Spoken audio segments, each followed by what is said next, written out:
Okay, very special guest on the show today, folks. We have Decathlete and a good friend from high school, Nathaniel the Machine, as we called him, Mechler. How's it going, Nathaniel? Thanks for doing this, man. It's going well. Thanks for having me, guys. Yeah, thanks for coming on today. First of all, just kind of tell us where you are right now and kind of what your day-to-day life is. Yeah, so my season finished up just about a month ago now. So I'm back home as of now. So I live in Elora, Ontario.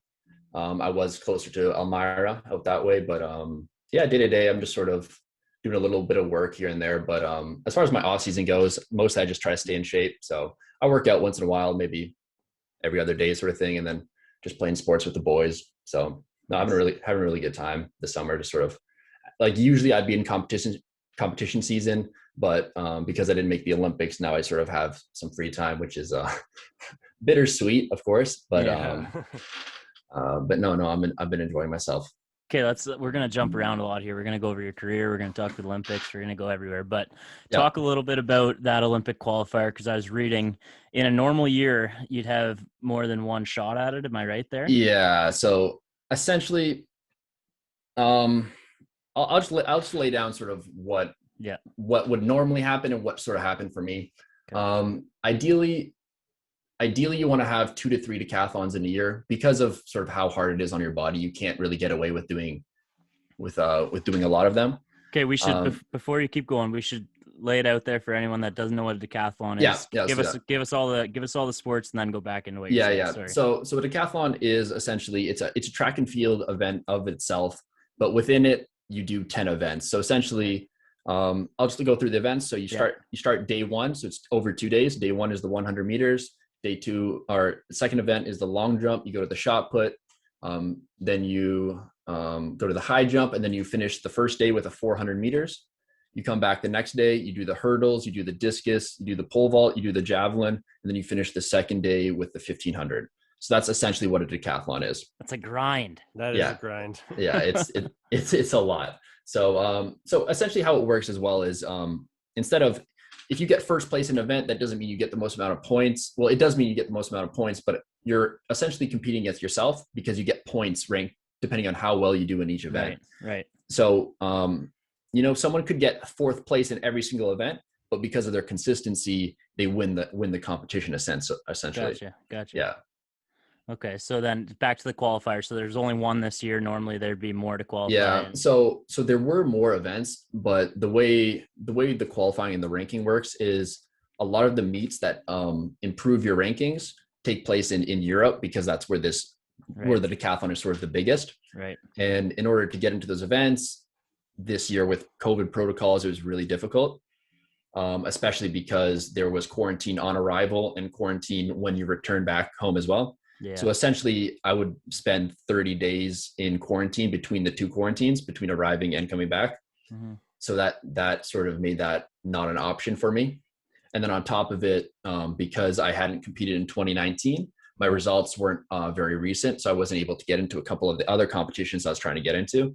Gotcha. So COVID just it really just screwed everything up is essentially what happened, which happened to a lot of people as well. So what it came down to was one attempt to make the Olympic. First of all, win the Olympic trials, and then on top of that, get the Olympic standard, which unfortunately I missed. Right. Yeah, that kind of leads into my next question. So the Olympics, it was originally supposed to be last summer. Everyone knows that in 2020 there, but just how, like, in that year difference there, how much did that change for guys like you and just athletes in general? Like, let's say the Olympics was last summer, like, are we looking at a totally different like athlete pool out there? Or just how much did that change from moving it from one year to the next for people trying to get in and all that? Yeah, I think what you ended up seeing for myself, I was kind of looking forward to it in a sense because I'm still sort of in my event, sort of usually you peak towards 28, 29, sort of later 20s, early 30s, because there's so many events to learn. It really takes a lot of practice and a lot of years to get it. So for me, it's sort of, I was looking forward to it. It's just another year to sort of get better. For some of the older guys, you definitely saw sort of a drop in performance, Right. Because they're just trying to hang on another year, where for someone like me or some of the younger guys, it gives us another year to actually improve and get ready for it. So you see a big sort of shift in the event. You have a lot of really young guys, a lot of older guys that just are trying to hold on. but yeah, no, the extra year was just, I think it was tougher on a lot of people just mentally, as far as everyone didn't want to, they sort of in denial, as far as like everyone thought, no, it's going to happen. And then one country after the other pulled out. And then again, this year, I think there was a lot of leaks and stuff coming out from Tokyo saying it's going to be canceled. It's not going to be canceled. So I think there's the last 2 years has been really difficult mentally for a lot of athletes. And it was for me as well, just to stay focused on something that you're pretty uncertain about. Yeah. Okay. We're gonna get into all the events and go back to, but I got to start with this one, the 100 meters. So that's the first race of the day for any event you're in. So your personal best, I'm looking here, is 10.73. Is that still correct? That is right. Yeah. So tonight, so we did our little intro to this a couple hours ago, and then we were saying on it, what do we think we could get in a 100 meter dash? So we measured it out, and we each did our own run. We had photographer Jaden Weaver, who you'll remember him. And so if you had to, it wasn't pretty. If you had to guess, and if like, I'm just gonna put this out there, I've put on a couple LBs since I last saw you. Okay. If you had to guess what our times were, yours, like I said, 10.73. What would you guess ours were? We were within 20 milliseconds of each other. I'm going to put the over under. Yeah. What would you set the over under at? No, there won't be any offense no matter what. Yeah, no. we're running on grass here, or what are we running on? No, we're running on pavement, just in the driveway or in a parking lot. I'm going to put the over under at 16. Yeah, we hit the under. We hit the under. Hit the under? Okay. 15.5, or what were we looking at? Poolsy was 14.51. Okay, solid, and I was solid. 14.71. Okay. Any hammies pulled, or we're still? I'm a little sore. I think I got something for sure. Okay. I didn't go through the proper stretches, I don't think. No, I don't think so. No, we just kind of measured it out and then went for it. But yeah. Well, the video will be coming up shortly, so you'll have to give us the critique on that. Let's go back right to the start when you decided to join track. So you were a hockey player. You were a good hockey player. I remember playing with you, and then you decided to give it up after grade 10, and that spring you went into you joined a track club, and then. So take us through that decision. Obviously, you were doing good in those events to go into it. Yeah. So as far as the hockey goes, sort of for me, how it looked was, I got my first concussion. I think I was probably around 12, 13, and didn't think much of it at the time because, it's sort of, you get concussions in hockey. No one really, it happens sort of thing. It's just sort of like whatever it happens, like any other injury, people sort of assume it's just sort of like, I collarbone, concussion, same sort of thing. And then I got a second one probably a year after. And to put things in perspective, at this time, I was probably, I wasn't even 100 pounds. I was a really small kid. I was pretty small when I was playing hockey. Now I was probably 5'5", 100 pounds going into high school. So I was pretty small as far as hockey players go at that time. And, I got my third concussion playing when I was major bantam. And I kind of got to a point where like my math started taking a hit because of the concussion. And I just sort of realized it's like, I can play other sports and I'm not going to kill my brain doing those other sports. So I'm like, maybe that's sort of the direction I want to go. Yeah. And on top of it, I always loved track and field. That's always an event I loved. And I didn't really realize that like there was something like the decathlon I could do where I could just do all of the events. And that's sort of what I always wanted to do. So yeah, I just sort of naturally moved into that. And I've really loved it ever since. I assume all decathletes have their specialty event or one they're almost favored in. What would that be for you? Yeah. So for me, I think I'm a pretty solid runner and jumper. Those are sort of what I do best. I'm not really built to be a thrower. Right. You'll see a lot of these big guys out there. They're probably, 6'4", 220, 215 sort of thing. I'm just not built like that. I'm 6'3", 180, 185. So I naturally lean towards the running events. So I'd say maybe the 400 and the hurdles and the long jump would probably be my best three events. What's the least favorite then? Least favorite, I usually tell people it's usually just whatever's not going well. Cause that's honestly like, I enjoy most of the events, but events can become very, very frustrating when they just sort of aren't progressing or digressing in some cases. Right. So yeah, I don't really have a least favorite, but as far as the points go, I get the least amount of points in the shot put in the javelin. those are the two events that I need to work on. Yeah, with so many different events, just how do you train for that? Like, how do you kind of space out your time? Like, is it kind of an equal thing, or are you putting more time into other things? Just how does the training look for something that means so many different things? Yeah, so how it looks for me, it's this balancing act, right? So let's say I'm a good runner. It doesn't make sense for me as a good runner to just say, okay, since I'm a good runner, I'm just going to become a really good thrower now, because you're not going to be a good runner anymore. So if I put on 15 pounds and throw a little bit farther in the throwing events, I'm not going to run as well. And that's just as simple as it is. Right. So what it looks like for me is and this is different for decathlete to decathlete, because a lot of people train in different ways. But for me, I like to be in just really good running shape. So I do a lot of running as my sort of my base training. And that's pretty common amongst most decathletes. So that would be, most workouts, I'd usually train 5 times a week. Most workouts would have some sort of running, some sort of throwing, and some sort of jumping. But running, I'd say, would be like the primary training element of what I do. In grade 12, you qualified for the Pan Am Juniors. Just talk about how you even get qualified for something like that, and just being in the Pan Am Juniors. Like, how many people like that? Is that kind of just like a big stepping stone into getting into like bigger competitions, I guess, down the road? Yeah. By the way, that's where the machine nickname was formed. I remember it coming over the announcements, or maybe it was even the year before. I don't know what it was. I loved that. That's all we called you. Yeah.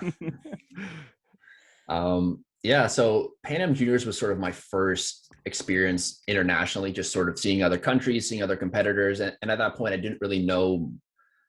So I thought I like knew what I was doing. Like I had this sort of young, naive, I don't know, self-belief that like, I know what I'm doing sort of thing. And looking back at it, I really had no idea what I was doing, because going into the Pan Am Juniors, that was my second decathlon ever. And I just sort of thought like, oh, I'm going to go to this thing. I'm probably going to win it or whatever. I don't know what I was thinking. But when I got there, I saw there's an American athlete who's one of the best in the world still nowadays. But yeah, no, he crushed me by like 1,000 points in decathlon. I realized like, wow, like maybe I'm not the best decathlete in the world, but that was a really good experience for me, just sort of to see other people in the world. And then at that point, I realized that like, okay, next year I have the World Juniors. So yeah, at that point I was the younger age group, and then I was going to be able to be the older age group for the next year at World Juniors. So that's sort of what I was aiming for. But no, that was a really great experience for me. And then University of Houston, how many years were you there? Yeah, so I was there for 4 years. My 4th year though was COVID, so I was back by I don't know when I came back. Sort of probably just around the new year. Because it just turned to online then. Yeah, everything was online, so I came back. That obviously takes a hit on the training then, right? Yeah, so yeah, last year has been a whirlwind for sure. Yeah, you went through some injuries. Was it 2019? Yes. Yeah, so 2019 I was actually redshirting my season down in NCAA because of some injuries and sort of some frustrations and sort of just not super happy where I was at. Right. But then it kind of came back to bite me in a sense, because then my last result was in 2018. And that was such a long gap that it hindered me in a sense as far as getting into the meets I needed to this year. But as far as that goes, I was at Houston for the 4 years. I came back here and I've been training out of Toronto for about the last year now. Do you want to get into the mental part of like running? Because I was just thinking like, I remember how nervous I got in like public school track and field for a race, because there's so much you can screw up in a little time. And even Poolsy, when we were just running that 100-meter, I'm like, if I fall and this is on video, like I started like that stuff goes through your mind, and I can only imagine with all these other events on a way bigger scale. Yeah, talk about the mental side, because I'm sure it can be tough at times. Yeah, so I'd say there's 2 elements to the mental thing. I think for me, a lot of the issue came down to sort of expectations on myself and sort of this idea of like where I wanted to be and where I was at that time. And sometimes those don't always align. So I had these huge expectations for myself as far as what I wanted to be scoring and how good I wanted to be at that point in time. And then there's the other element to the mental part, which is sort of, in what you're talking about, like being in the moment and sort of like working through the nerves and working through all of that, which in and of itself is just a lot of the time. Because if you look at my event, when the decathlon finishes, I'd say about a third of the guys don't actually finish because, they get they don't get one, they triple fault in one event, or they get injured or this or that. So it's like, everything, you have to line up everything to get a decathlon in. Yeah. So mentally, it's not, even the 100, it's like, as long as you don't pull a hammy or something like that, like you're going to get through the line kind of thing. Mm-hmm. But in our event, it's like one in three guys isn't going to finish the thing. So right, it's different. That's crazy. Has there been experiences like that for you? Yeah, I've had a lot of experiences. So in 2019, I was at my outdoor NCAA championships, and just had this constant ankle pain through the entire season. I just sort of every competition just slightly worse and slightly worse and slightly worse until I got to the NCAAs, and then I ended up missing all three of my opening jumps in high jump actually. Right. So yeah. That's tough because an injury is so hard to come back from when you're training all that time too, right? Yeah, so that's one of the difficult things about track and field is sort of like, if I let off for three weeks, let's say, to rest my ankle injury, like my cardio is not going to be anywhere where it was before. I'm just not going to be in the same shape. So it's just really this hard thing of like really pushing your body as hard as you can while trying to not get injured, which is nearly impossible to do. Yeah, and we like to talk about the good things though, because there's been many of those. You've had many amazing accomplishments over your career. Yeah. What's the one that stands out for you that you're most proud of? I think looking back at it now, I'd say my Canadian junior record would be what I'm most proud of. Even though in the moment I wanted to score so much higher because that's just sort of the way it is. But looking back at it, I'm just super proud of that because at that time, I didn't really realize what I was doing, but I ended up breaking the Canadian record by almost 500 points, which in the scale of the decathlon is a pretty big. Yeah. So I scored 7,592 points. Beforehand, it was just under 7,100 points. Wow. So I think still the record? It is, yeah, still the record. Nice. Unreal. Yeah. So looking back, I think that's what I'm most proud of, especially because, my coach was just a high jump coach and he didn't really know a lot about the other events. So it's just sort of me and him just sort of learning as we went. So it wasn't really, my training wasn't anything incredible compared to some of the European athletes or some of the other athletes as well in North America. So I'm just really proud of sort of what we were able to achieve at that age. The Olympics have been going on for about a week and a half now. What have you been dialed into the most? And just what are your thoughts on the Olympics this year? It's a little different, not seeing any fans in the stadium or like that, especially like with the big swimming races and running races. But just what are your thoughts in the Olympics so far, and what have you been watching the most?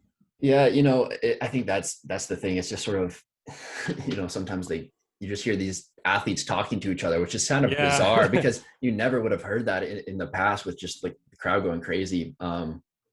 But yeah, no, it's been bittersweet. I'll be honest with you. Like I still love the sport and I still follow, especially track and field. That's my event. I do like watching a lot of the other sports. But it's been really bittersweet to watch sort of people living your dream in a sense, but also I'm really proud of, so both my teammates ended up making it. So really proud of them, and it's been great to follow along with that. But yeah, no, the Olympics, I think a lot of people are saying this, like if you're going to miss one Olympic Games, this is the one to miss because of, no fans, because of the COVID protocols and because of all this. So like, if I'm going to miss the Olympic Games, this is the one I would have picked to miss. Perfect. So, that's the best way I can look at it. And you're looking ahead to, where's the next one? So next one is in Paris, 2024, which is only 3 years, 3 years away. Like if we're being honest too, that's way cooler place to go. It depends what you're into. Man. If you're into sushi and anime, like I don't know. Yeah, true. Actually, I could go for some good sushi. Yeah, exactly. What is training gonna look like for you? Like, so 4 years till then. Is there like three now because 2021 because of that extra year it got pushed, right? Oh, yeah, so it's actually sooner. Yeah, that's way better then. So in those 3 years, is training gonna get progressively like more intense as you go along, or does it kind of stay steady, or what's that look like? Yeah. So,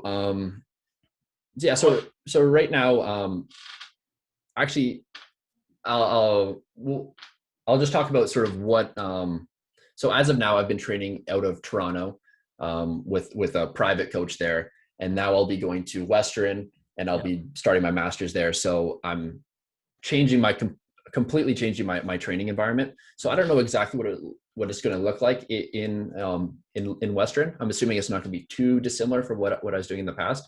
But generally speaking, there's not so much of like you don't change too much season to season as far as intensity, as far as those sort of things, because each season we have our own sort of Olympics. So next year I have the World Championships, which is going to be in Eugene, Oregon. The year after that, it's in Budapest, I think. So each year we have our sort of Olympic Games, which isn't really the Olympic Games, but it's sort of our focus each season. Right. But it all, as far as track and field, it all does revolve around the Olympic Games, because that's sort of where the money is made for track and field athletes. So yeah.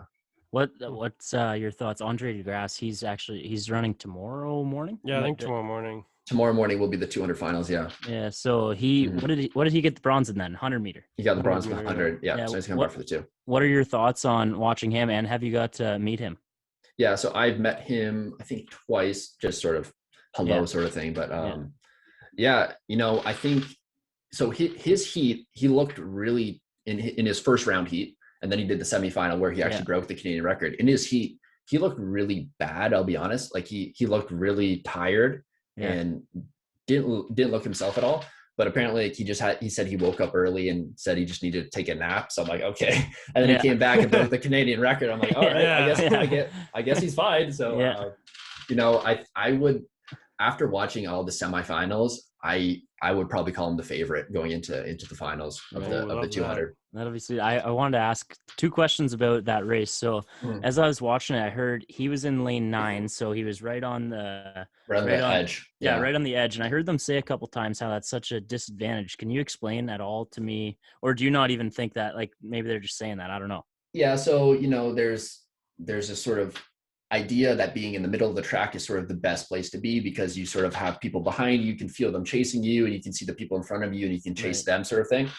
As far as being in lane 9, I have some bad memories in lane 9, because at the World Junior Championships, I actually ran a personal best 400 meter, and I was sort of sitting around 4th place at the World Juniors, and I got disqualified because I stepped on the line in lane 9. And one part about this actually has something to do with lane 9 is that if you think about it, the inside of the track is actually more narrow. It's a sharper turn. Yeah. Because you're closer to the inside. When you're on the outside, it's a lot slower of a bend. Yeah. And I had never run outside of most tracks have like only 8 lanes, and I had never really ran even in lane 8. So running in lane 9, I was used to sort of cutting in a lot earlier. So I ended up stepping on the line, and that actually got me disqualified. So the inside line. Yeah, so you have your lane, and I ended up stepping on the line on the inside, which technically gets you disqualified.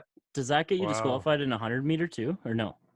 So the 100, as long as you're not, so you can sort of step on the line as long as you're not impeding other people. So you'll see some people sort of like moving around a little bit. As long as you don't get in anyone's way, you should be all right. Yeah, because I saw that a couple times, and I was wondering about that. Other question about that is the goggles DeGrasse is wearing, the glasses. The Oakleys. Nasty. They're sick, man. Is it just for look?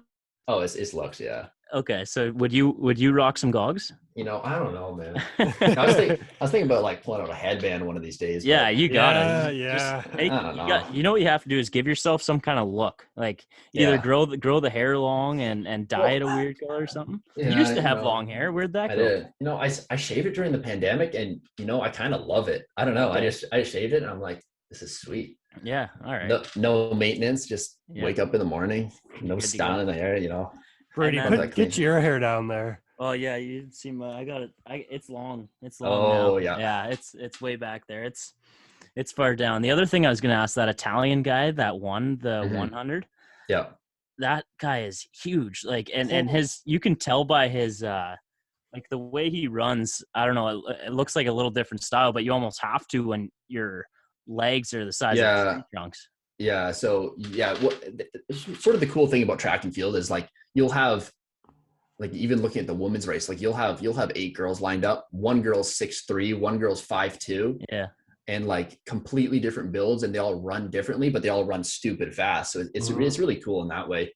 And yeah, that guy Jacobs from Italy, he was actually a long jumper just a year and a half ago, and I guess he realized he was just really fast at long jumping. It's like, okay, I guess I'll do the 100, and now he's Olympic champion in the 100. It's kind of crazy. Yeah. Wow. But yeah, no, he's a very powerful athlete.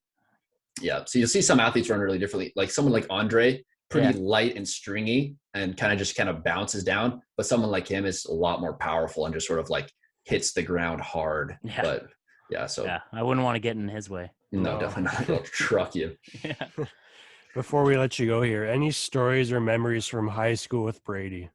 Oh man, probably just sip and bite. Oh just, yeah, sip and bite. Just some lunches at sip and bite. With the boys, good times. Over easy bacon, brown toast, extra seasoning, extra crispy on the home fries. Oh, you bet. Or hanging out with you and Jaden, those boys at Bible study, where it wasn't much studying going on. No, definitely not. We had a good time jumping on the trampoline out there. Yeah. I think there's some videos that were made they'd be funny to look back on actually. Yeah. What's the disc made out of? The disc? Yeah. So like how heavy are we talking too? So it's 2 kilos, which is just under 5 pounds is the disc. Yeah. Okay. It's still heavy. Yeah, that is. Yeah, it is pretty heavy. So the rim is made out of like a metal, usually is some sort of carbon fiber. But they changed. Some of them are made of rubber, but essentially what you want the rim to be made out of a lot of weight. I guess it just helps with the rotations and spinning. I don't know the science behind it exactly, but yeah, no, it's pretty solid. Okay, we're gonna let you go here, but I was just thinking, sometime if you got some spare time, we should get together and you should run us through, like me versus Matt, a full decathlon. And I mean, there's gonna be some events we're just gonna have to not do because it's just not possible. Yeah, the pole vault for one, probably. Pole vault for one, and I 3 think, meters. No, I don't 3 even, meters. we're not even getting in the air, Poolsy. 1.5 meters. Yeah, 3 meters. Yeah. No, yeah. So we'll have to do something like that. Get a little content going for the boys. Yeah, that'd be sweet. I'm thinking hurdles too. Maybe we just sit that one out too. Poolsy. Yeah, I'm not doing hurdles. It's not worth it. I can get you guys some mini ones. Okay, I get itty bitty ones. Yeah, we need some mini like the just we're like the size of a step stool kind of thing. Yeah, like what the 7-year-old girls go over. I'll give you one of those. Yeah, perfect. All right. Anything else you have to say, Nathaniel? I mean, it's been a while since we've talked. Is there? No, it's been a minute. Yeah, so it was awesome to do this, and I'm sure some old high school friends are happy to hear from you. Yeah, it'd be great. We'll have to get together sometime. Good luck with everything. For sure. Man. Yeah, thanks so much. Thanks, guys. Thank you. Bye.